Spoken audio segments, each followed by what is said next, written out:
The country, where CoinGecko was founded, retains the institutional use of English as well as a common law court system. Bitcoin declined for the third day. Prices: Bitcoin, BTC, Ether, ETH, and other major cryptos declined. Insights: Malaysia has the ingredients to become Asia's next crypto hub. Catch the latest episodes of CoinDesk TV for insightful interviews with crypto industry leaders and analysis. And sign up for First Mover, our daily newsletter putting the latest moves in crypto markets in context. And sign up for First Mover, our daily newsletter putting the latest moves in crypto markets in context. Bad news continued flowing from the Ukraine on Monday, pushing investors away from cryptocurrency and other high-risk assets. At the time of publication, Bitcoin was trading at about $38,300, off slightly over the past 24 hours. It was the third consecutive day of crypto declines, which started late on Friday as faint hopes for a ceasefire or targeted truce to allow civilians to evacuate besieged cities evaporated.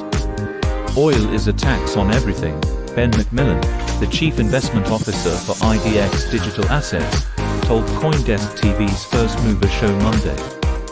Is Malaysia the future crypto hub for Asia? Financial centers usually need three things: nice weather, common law, and a bilingual workforce.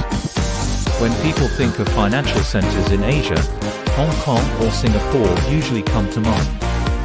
The two cities share a lot of similarities as they retain a common law court system, and the workforce has a high command of English as artifacts of Britain's legacy of colonialism.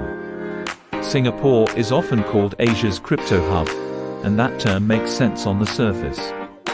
The monetary authority of Singapore's regulatory framework has been thought of as a comprehensive approach to crypto that understands the unique complexity of the asset class, while Hong Kong takes a fragmented approach that often feels like there's a square peg in a round hole happening despite everyone's best efforts.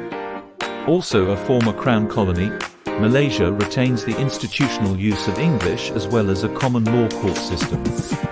There's no erosion of this legacy like in Hong Kong. The beaches are better than Singapore and the cost of living is low. Yes, Malaysia isn't spotless and graft-free like the Lion City, but it didn't have Gigachad Lee Kuan Yew at the helm to fight corruption. A land title, for example, is secure through the use of the torrens system of title, another fine Commonwealth legacy that enshrines property rights through professional surveying and a central registry, not a mishmash of fiefdoms. Singapore and Malaysia used to be one, in fact, until Malaysia's parliament voted to expel the island from their confederation, making Singapore the only country to gain independence involuntarily. Take that, Turmoil. One key thing Malaysia has going for it, with the British common law in place, is its ability to pull in case law that is based on judicial decisions, when making a regulatory decision.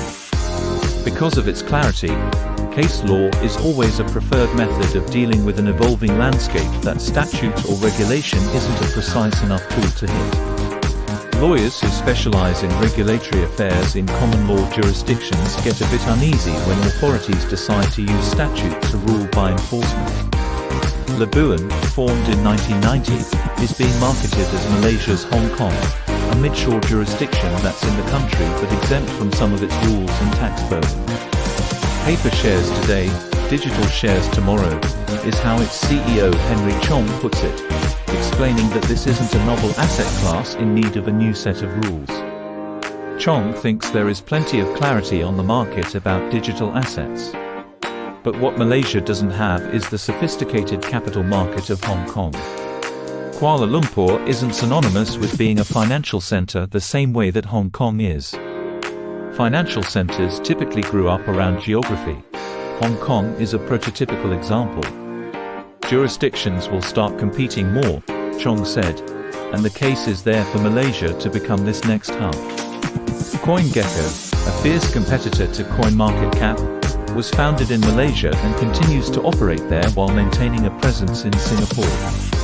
Malaysia remains free of capital gains tax on crypto, and its educated, English-speaking workforce is quickly making a good impression on stakeholders in the decentralized finance, DeFi industry.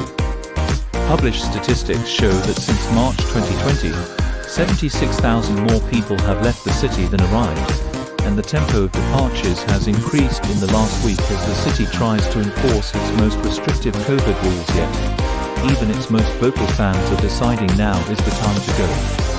Bitcoin, BTC, traded lower over the weekend after buyers were unable to break above the $40,000 price level. The cryptocurrency continues to trade in a tight price range and is down 2% over the past 24 hours to about $38,000. CoinDesk employees, including journalists, may receive options in the bullish group as part of their compensation. Dominic was a crypto market analyst at CoinDesk where he wrote the daily market wrap and provided technical analysis. Dominic is also a portfolio strategist and does not invest in digital assets. In November 2023, CoinDesk was acquired by the Bullish Group, owner of Bullish, a regulated digital assets exchange. CoinDesk employees, including journalists, may receive options in the Bullish Group as part of their compensation.